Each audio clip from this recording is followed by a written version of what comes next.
Hi guys, me again. I wanted to take a second to talk about the language that we use when we're asking a family to exit the sanctuary with the baby. There was a situation that was brought to my attention that happened on Wednesday, and I don't know who, we're not gonna go over who asked them to leave and what exactly was said and all of that, but somebody caught them as they were stepping out, this couple with their baby, and asked them where they were going and why. And this is in the middle of the service, and they said that they were told that their baby is a distraction and that it's their first time in the church and that they wanted to leave because of their baby being considered a distraction. So, not to say that that is necessarily the verbiage that was used, like your child is a distraction, but that is what they heard. And just to cover all of our bases, let's talk about the best verbiage to use when asking a family to leave.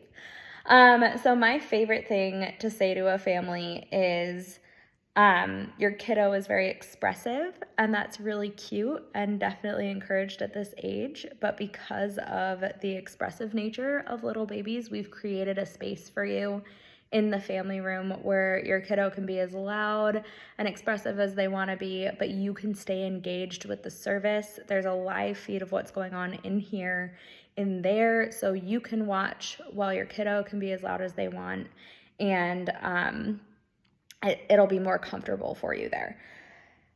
That is, calling a child expressive is more of like a positive identity marker to them than saying distraction.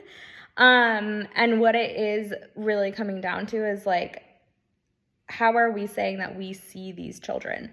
Is it a problem that an 8-week-old makes noise? Absolutely not. That's the 8-week-old being an 8-week-old. That's what they do. They express themselves. They talk. They explain, I'm hungry. I'm feeling something. I want something, and that's normal and very encouraged at that age. But knowing that the sanctuary might not be the best place for them in that moment when they're feeling the desire to start learning how to talk.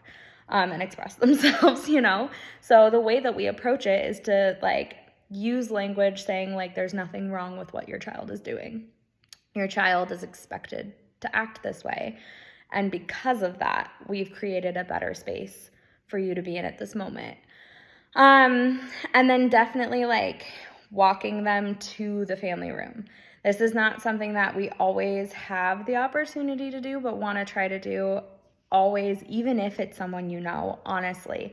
If you're able, if there's enough people sitting in the Families with Babies section on service support that one person can walk away without leaving that area unmanned, always go with them. And just use that walk as an opportunity to ask them how their day is going, to let them know that they're seen, that they're loved and appreciated.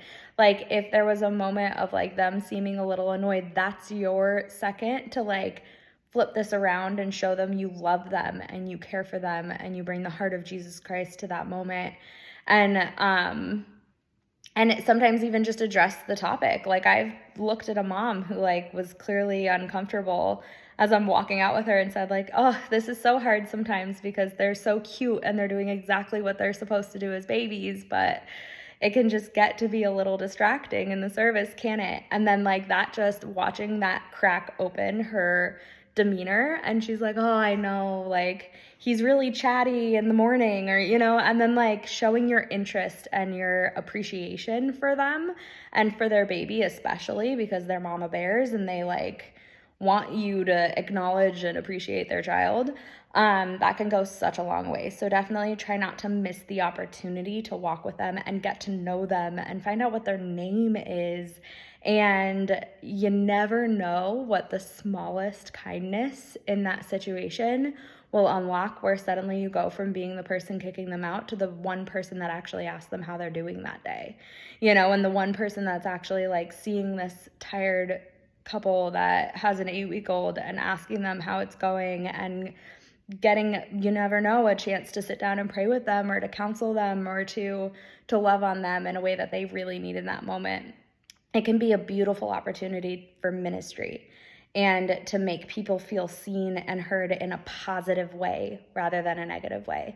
So I just want to empower you and encourage you to take full advantage of that, and to just be careful that when we are asking them to step out, that it's not using negative language like your child is a distraction, or your child is too loud, or like something that can be turned into like we are considering this a negative behavior on behalf of the child. Because in that scenario, no one's doing anything wrong.